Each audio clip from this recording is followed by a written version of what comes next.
All right. Hello, everyone, and welcome to week 6 of online course content for the FSC project Climate Change Monitoring in Northwest Territories. So this week we have different researchers from the research stations that are affiliated with our project across Northwest Territories.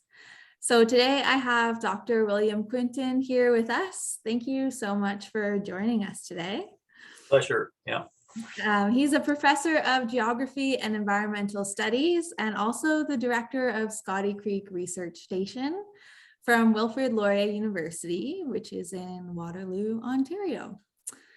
So maybe, Will, you can start us off by telling us a bit about the history of Scotty Creek Research Station and how you fit into this historical context. Oh, okay. So we started working at Scotty Creek in the late 1990s. I was just finished my PhD, a postdoctoral fellow, and it was one of the basins in a large international project called GWEX, so Global Energy Water Exchange Experiment, something like this. And there were people coming and going in that project, and there was the person that was working with Scotty Creek, which was supposed to represent sort of a wetland-dominated terrain. He left onto other things and kind of fell in my lap. The person that left was working mostly in the lab with looking at water chemistry and interpreting the water resources implications of what he was seeing. But my instinct is to go to the field more. So I started a field project with a colleague of mine, Masaki Hayashi, who just started off at University of Calgary. And really that was, I guess, June 1999, and we've been going back ever since. And the trajectory of the type of work has changed. It was really hydrology, water resources to start with. But then as time wore on, we started looking at permafrost thaw, because it just so happens that, the kind of just luck in a way, I guess, if you could kind of coincidental that we started the station at around the time that the derecho was really warming up. Permafrost thaw was really starting to pick up as a result. And we were there on the ground watching the implications to the land cover and the hydrology. So we we started bringing in more people, more colleagues, and the station grew, and it was thawing so much that we had to move the station a couple of times because the ground was thawing out underneath our feet. And our last move is 2012, and we've been there ever since. It's pretty solid ground there. So that's it. That's the story of Scotty in a nutshell, I guess. Amazing. Yeah, it would have been really neat to see the landscape before all these changes. So it's really cool that you started it so long ago. Yeah, it's changed a lot. Yeah, for sure. Okay, great. Thanks. So this is our first question. Can you provide us with one or two of the sort of long-term overarching research questions that are related to the work that you do at the station, and describe how they fit within a broader context of climate change research? Yep. So one of the overriding questions is trying to understand the rate and the pattern of change. So in this environment, when permafrost thaws, it disappears because it's sort of thin enough and warm enough that it doesn't take a lot of extra energy. You don't have to warm that permafrost up to get it to the melting point. It's already there. So any extra energy usually goes to melt it very quickly, and that changes the ground surface. It causes it to subside, and because it's in a wetland environment, any subsidence causes water to move in, and you flood that forested area usually. And those trees, black spruce, aren't tolerant to getting wet, so they die off pretty quickly. And then you've changed a forest into something else, some type of wetland. And that's just stage one. I mean, we thought that's okay. This place is just turning from forest to wetland, but we realized by looking over the region and looking at the photo archive back over the last to mid last century, we could see that there's a lot of stages involved in the process. So understanding that trajectory of change, of landscape change driven by permafrost thaw is a major and consistent theme through our work. And as hydrologists, we want to know what that means for flow and storage of water on the landscape.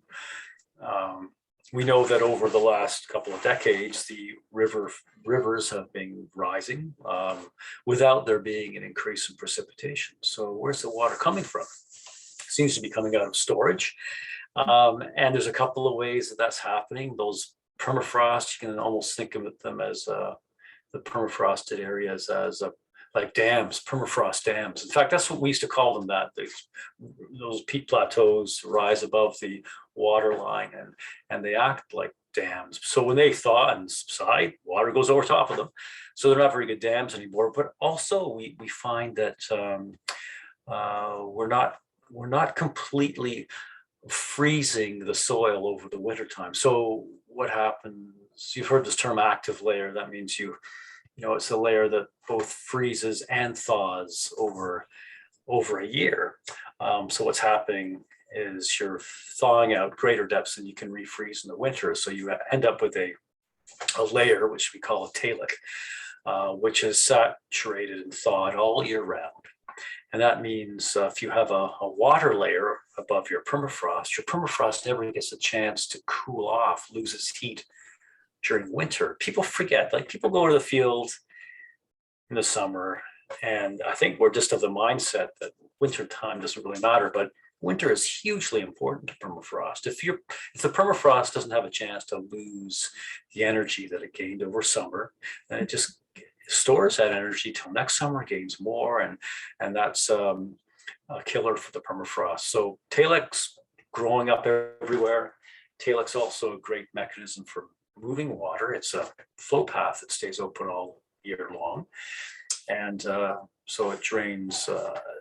It helps these landscapes drain through subsurface flow paths as well as over the surface, like we talked about. And that means that's what's fueling the rise in the rivers without there being an increase in precipitation. So those kinds of things, understanding those mechanisms, that's what we're working on and we've worked on over the last little while. That's all about trajectory, understanding what this landscape's going to look like in the mid-20th, 21st century, and what that's going to mean for rivers and lakes and wetlands. Yeah, those huge changes to expect in the future then. So I'm glad we've got a good team of people looking at that. I've never thought of permafrost as water storage. I've always, of course, thought of it as carbon storage. So that's really interesting concept. Yeah. Thanks. Great. All right. So question 2, how do you think that this research station, Scotty Creek, is unique from other research stations in the North? I mean, they're all kind of unique in their own way, but maybe just to give us a couple. Well, I think it's unique in a couple of ways. There's other research stations around. We seem to be focused in on specific land cover types. There's tundra, there's shield, there's high Arctic. This is decidedly in the high boreal. It's in a wetland area. There are other stations. I'm thinking Shefferville, for example, Churchill. Those are stations in other wetland areas, but there's differences. I mean, I haven't been to Churchill. I've spent a lot of time in Shefferville, Quebec. And, there's differences in geology and climate and so on, and differences in permafrost distributions and water flows and so on. So Scotty is unique in that sense. I don't think there's another place where the permafrost is thawing out so quickly and the landscape's changing so rapidly. We often refer to Scotty Creek as like the front lines of permafrost thaws, where when that permafrost thaws, it disappears, and it's right in that rapidly, like we even call it the zone of thawing discontinuous permafrost, because that's the it's changing so quickly. Mm-hmm. So it's unique in that sense. It's unique in the sense, somewhat unique in the sense that ever since its inception in 1999, we've always had a complement of graduate students and people from the communities participating. We really haven't had except for COVID, that we haven't had a down period of years or decades, and so I think we've been consistently there, growing to some extent over those years. I say to some extent because one thing about Scotty that's unique is it's extremely sensitive to the ground. So we don't want to grow it, it's nice to grow the station, but we don't want to grow it too big. We have to limit the use of the station. And even curb some of the initiatives that we might have started, just bearing in mind that how rapidly things are changing and how sensitive the ground is.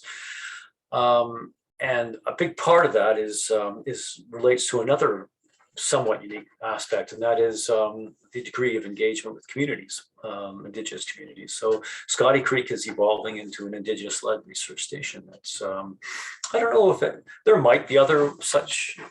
I don't know of any others, but there might be others in the world. I know it's an Indigenous-led station in Australia. There may be others in Canada. I'm just not aware of them. So I think there's not a lot of them if there are, and so that makes it a bit novel, I think.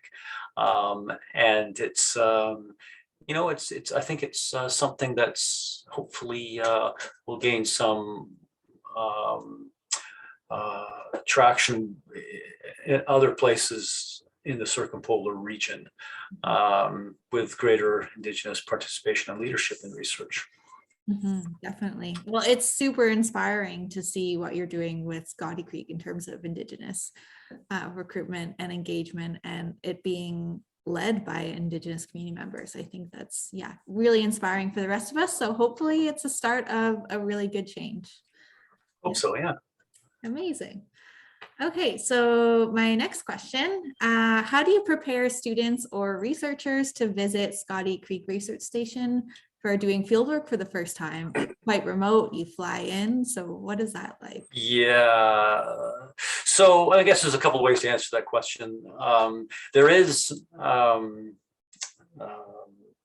number of points to touch on there. Generally, how we do it is there's a high return rate. So people that go there have been there before normally. So there's a process that they're aware of. We've just changed that process recently. There used to be a number of forms to fill out. And really the purpose of that is largely to make sure that people, if there's going to be 20 people, say in a summer, or 30, that they don't all show up at the same time, because the capacity is only, I guess, kind of squishy after about a dozen people are there. You can probably handle more people in the winter because there's a good snow layer to protect the ground and that sort of thing. But so there are these, just as a process that people would contact us in advance, and we'd guide them through the process.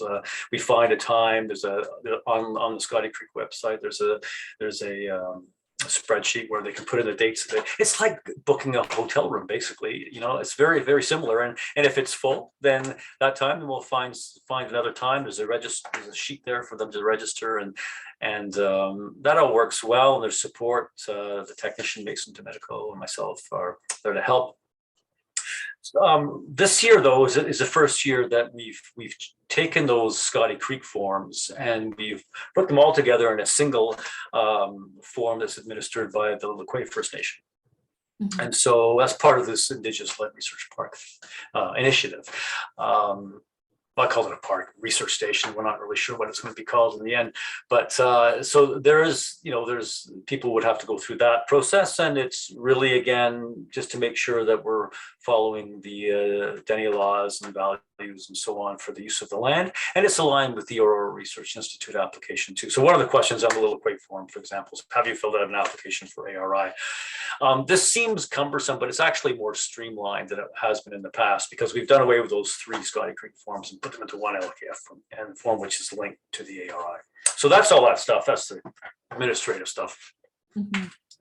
People, there's, and I think if you fill out those forms, everything else, you're reminded of what you need to do, get your, first aid, firearm safety, that kind of thing, all that stuff outlined in there in case there was any uncertainty. But other points to your question, how to get out there. Well, wintertime skidoos, we launch from usually from Checkpoint, which is right at the junction of the highways. Wayne and Lynn McKay have been just unbelievably supportive over the years. They're the nearest the nearest people that are there all year round to the station. There's Edward Cholo has a cabin just a few kilometers away from us, but he's not always there. And so you ski in the winter months, you fly in float plane in the summer months, June onward, June till October kind of thing. And then those other months, November, December, and May is helicopter. So we try to avoid going in and out just because helicopter is so much more expensive than the other ways. Yeah. So that's how you get there. And once you're there, you have your facilities. We have, power systems. We installed a hot shower a while ago. We have outlets and yeah, I mean, I think it works well. I think it's at the point now where you can pretty much operate as you would do it in your office. I mean, internet's not as great as it could be, but it's really good though.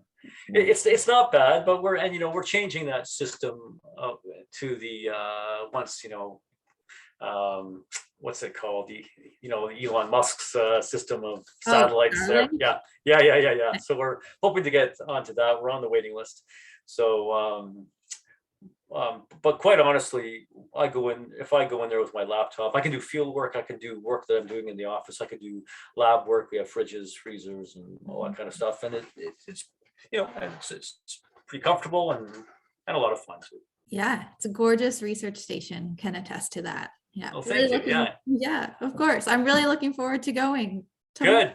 Good. Okay. All right. Question 4. In what way, I mean, you touched on this question a little bit, but in what way is this research station evolving or changing over the time in terms of the work that's being done or the people involved? What are some of the largest changes you've observed? And do you have any visions in terms of how this research station will change over time? Well, I think it's diversifying a little bit in terms of what types of research are being conducted, what types of projects. So initially, when we saw the ground was thawing, our thoughts were, well, what's the impact on water resources and hydrology? That's moved over to include other aspects, water quality. You mentioned carbon. There's a big carbon infrastructure there led by Oliver Sontag.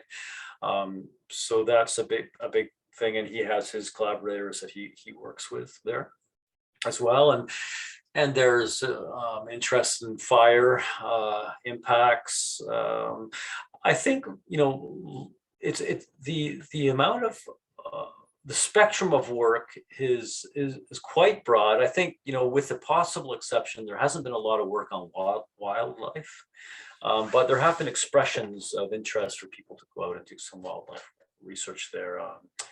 Beaver are starting, their impacts on water storage and flow, caribou a little bit, but and migratory species. So there's some interest there.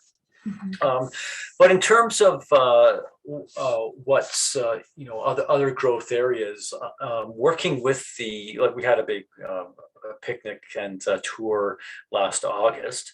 And a lot of the discussion there focused around, the future uses and diversifying the use. One of the people that attended was Jonathan Antoine. So he's a communications person at LKFN, but he's also involved in tourism and so on. And he likes to promote, and he's looking at the station as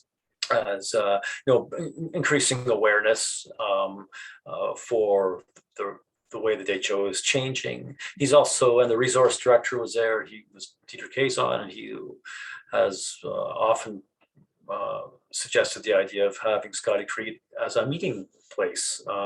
It's on the land. It could be a place for meeting of the resource directors from different communities nearby. Sambucay and Jean Marie Rivers First Nations are nearby, as well as LKFN, and Decho First Nations, of course, is also in Fort Simpson.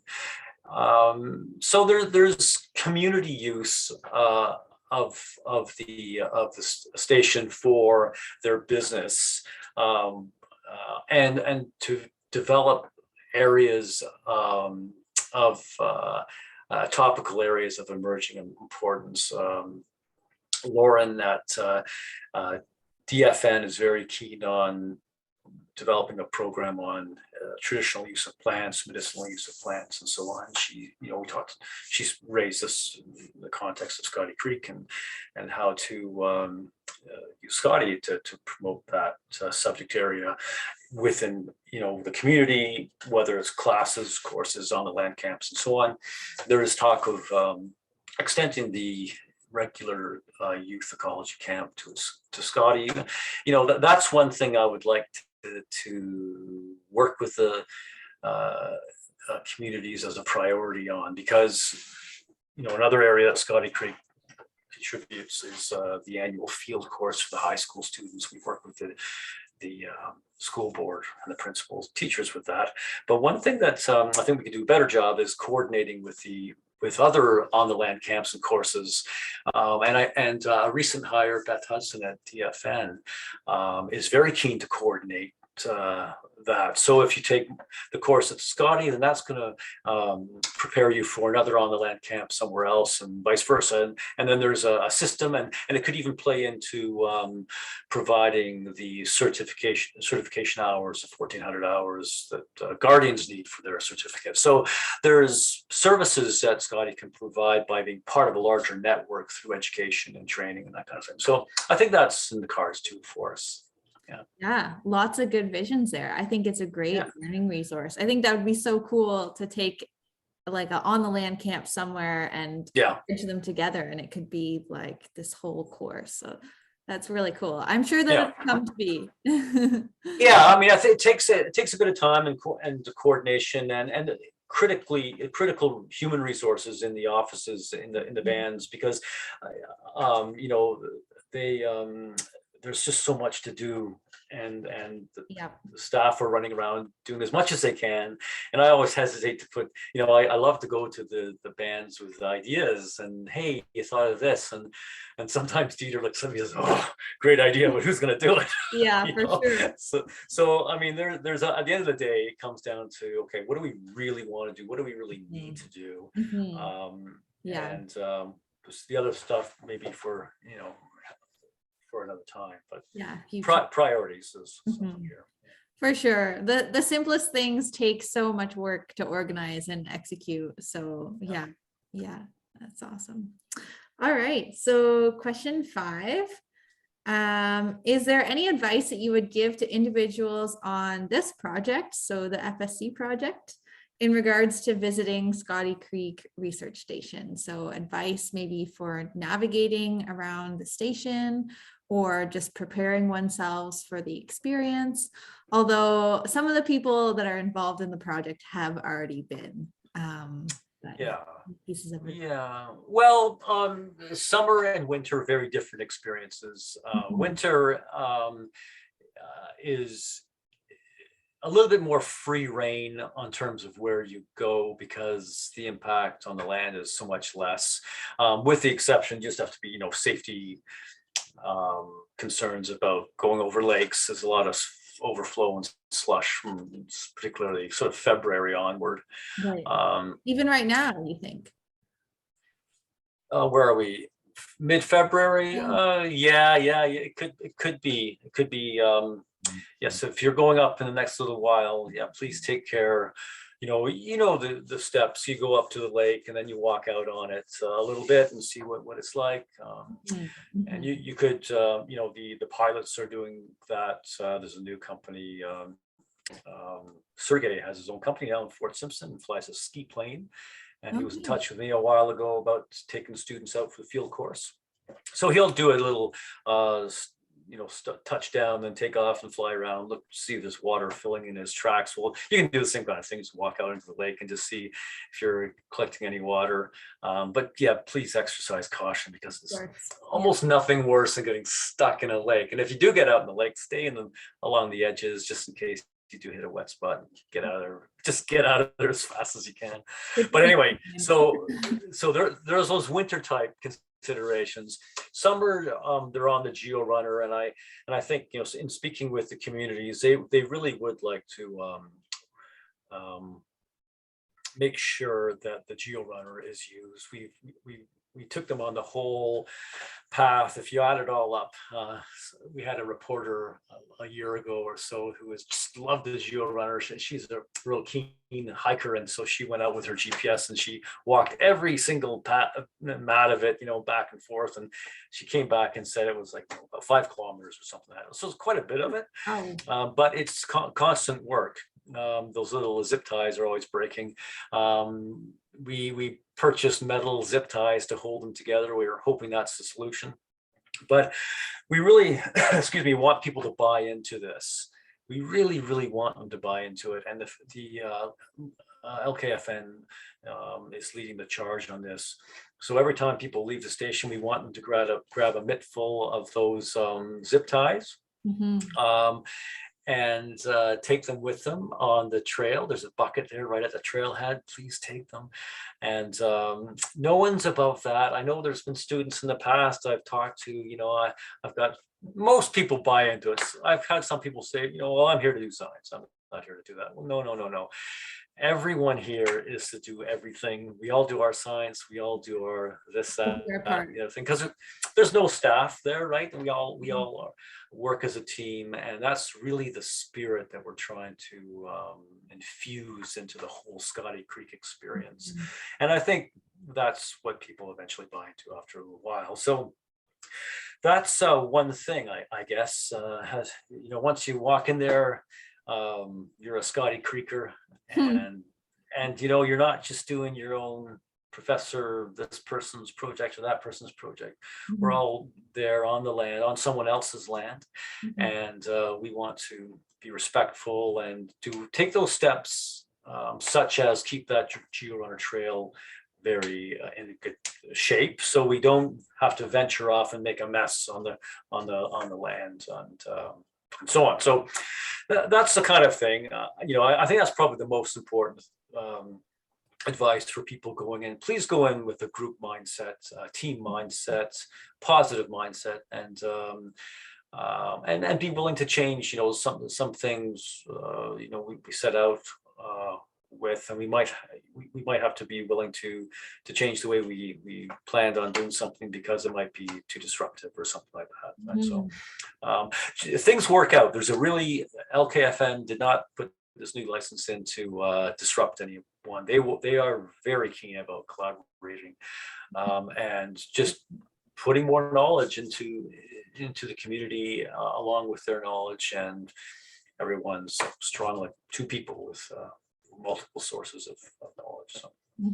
Yeah, that's really great to remember that we are on land, especially because it is so rapidly changing, that we want to take care of it as best as we can. And I definitely felt that when I visited Scotty Creek for the first time, and that we were all good working together. So, and Mason was there, which definitely helps. Yeah. Good. Great. So next question. What is one concept that you would like people to understand about the research and or work that you do? So sometimes just trying to explain either scientific concepts or concepts that maybe people can't relate to. It's a bit hard to communicate at times. So yeah, one concept that you would like people to sort of just understand intuitively about the research and or work that you do. Well, that's a tough question, but it's a good one. So I would think that in terms of one concept would be about balances, budgets or balances, and that could be balance of water, excuse me, or of energy. So really what we're seeing out there is a change in both, because we have the same amount of water going in from precipitation and snow, but different amount of water coming out. So the the water balance of the land seems to be changing. There's water that was stored on the land is now leaving the land and going into river channels and so on. And so I'm trying to understand the processes that let that happen is what's really driving our work. Those I mentioned, the things like the permafrost dams and the talix, the changing of one landscape to another. Those are all consequences of that transformation of the land caused by permafrost thaw, but they also have an impact on on how water moves, and that affects the water balance. So talix is a perfect example. It results from the land warming up. So your permafrost is gaining energy, and it can't lose that energy like it used to when the ground was to refreeze in the wintertime. It always has a layer of water above it, and water can't get below 0 degrees. And so that means that the energy gradient is always directed downward into the permafrost. So it's getting energy all summer, and all winter too. So you get this talc layer develop, this perennially thawed layer, but that talc layer is also a flow path for water, right? Because it remains thawed all year round. It might be connecting on this one side of permafrost, a wetland, and the other side, a river or another wetland. And so it's going to conduct water through it. And that's going to affect the water balance. So there's an energy balance, and there's going to be a water balance implication or result. So that's kind of the, if you take several large steps backward and you just look at the big questions, what's happening here is we're warming up the environment, and that changes the amount of energy in the environment and how it's used. It changes, the balance of energy inputs and outputs, and the changes in the energy storage. And at the same time, those changes in the energy affect the water balance. Wetlands are drying out, there's more stream flow, and the landscape is more connected hydrologically. There's more flow from all parts of the wetland, whereas before it was of the landscape, whereas before it was a smaller part of the overall landscape was draining. A lot of the landscape just held water. So I think those are two. And if you can sort of get a handle, as a starting point for a student going in, getting a handle on, water, what is meant by water balance, and how does it relate to an energy balance, and why would those things be changing in this landscape, and why does that affect water? How the land appears to you, the landscape, and even further, who cares? Like, if you can answer that question, and I don't mean that in a flippant way, I mean, like, who are the people that care, and how does it affect them? And there's just, all kinds of answers there from the people who are like Edward Choler, who I mentioned, who traps on the land. It affects his activities. It affects the amount of water in the stream channels, which can prime the landscape for flooding in the spring. We had the big flood last spring, if you recall. It affects, you talked about carbon, what affects, so is the land drying out or is it wetting up? That affects the sink and source relationship with carbon.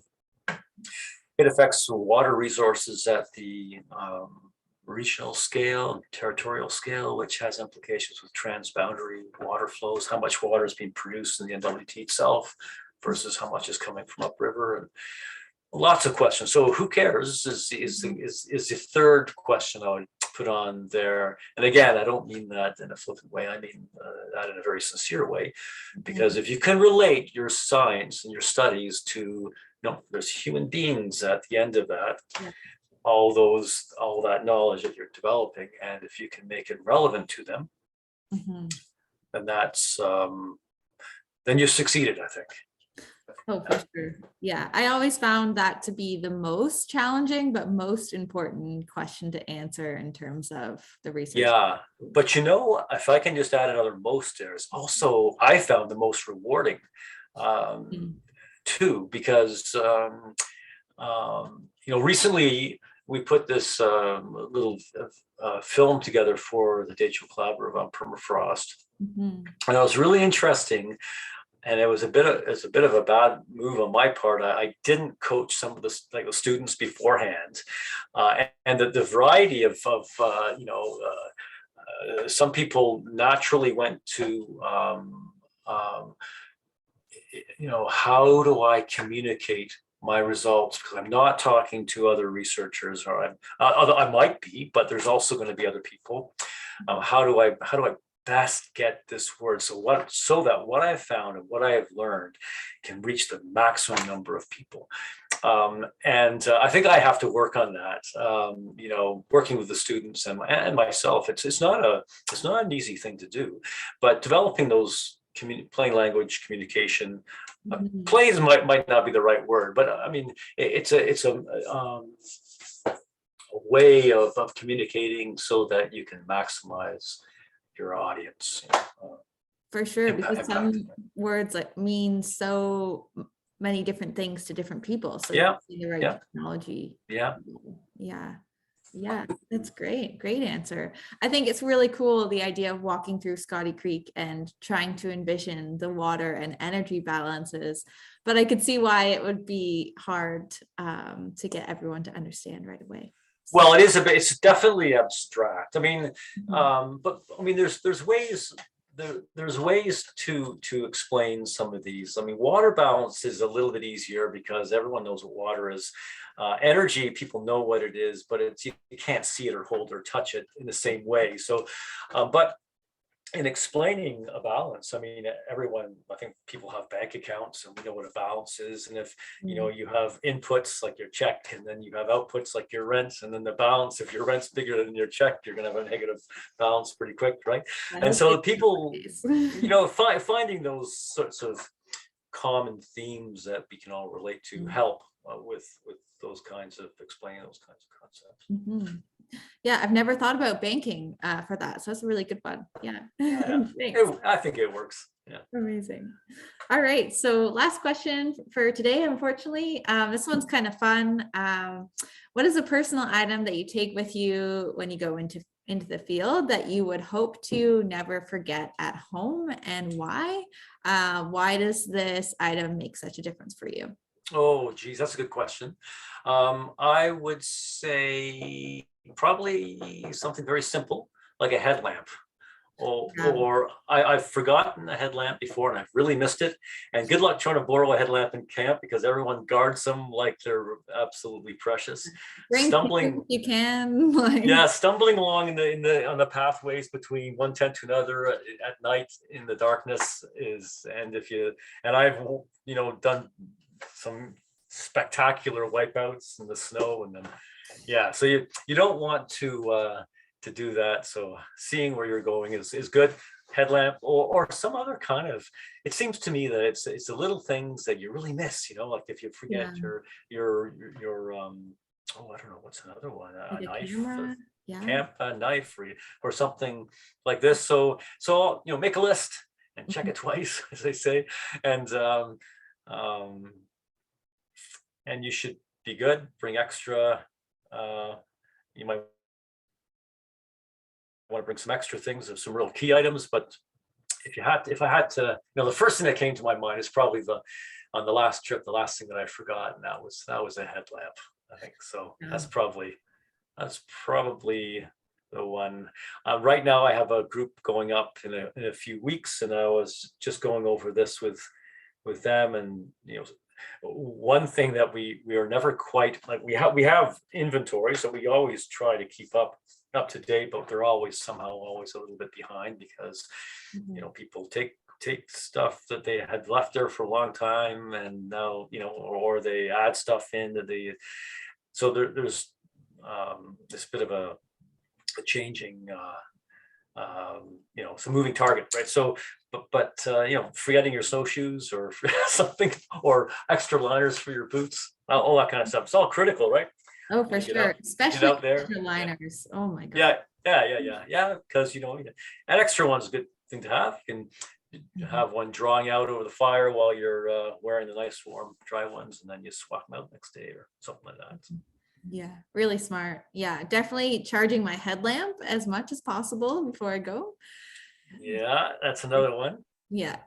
I feel like this question is a bit selfish in a way because I'm thinking in my mind, like, what do I absolutely need? Oh, yeah. Well, power, like little things like cords for your phone, if you forget that, you'll get by. There's other people with things that can help you out, but it's Mhm. just annoying, you get up there, where's my, oh, I forgot it. Yeah, yeah, definitely. All right. Well, thank you so much, Bill, for all My your insight pleasure. to the Yeah, questions. Yeah, yeah, yeah. I feel like our viewers will get a really great insight for some site-specific advice and tips for Scotty Creek Research Station. great. Well, yeah, thank you so much for joining us. And I'm sure our members will meet you in the field if they haven't already. I know William and Alan probably met many, many times, but yeah, Yeah. sure they'll meet you as well. Okay, Emma. Well, thank you for your time. It was lots of fun, and Yeah. we'll catch up with you. We'll catch up with you later next Sounds time. good. All right. Okay. Take Have a care. good day. You too. Okay. Bye.